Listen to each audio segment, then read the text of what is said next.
So, with this theme, this week's theme of the martyrs modeling and the biggest mistake that people with martyr tendencies tend to fall into, I also want to talk about one of the beliefs that tends to operate behind the scenes. And I see this a lot with my clients when I'm working with them through their own karmic patterns and karmic behaviors, helping them break those cycles.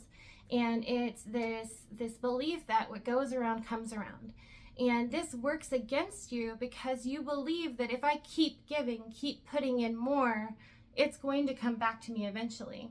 But the only way that things will come back is if you hold that accountability for the return to come in and allow the return to come in too. A lot of times, martyrers will almost get a sense of pride and value and worth from the amount of sacrifice that they give, right? So when someone's trying to take over and do something for you and say wash the dishes, you might shirk that and kind of push it away. No, thanks, I've got it. Or you might say something like, oh, well, they're not going to do it right. I might as well do it myself. And in that, you are actively denying the receiving. And then you just keep getting stuck in this repeating loop of feeling like you're not being recognized, you're not being validated, you're not being seen. And sometimes we flip this, right?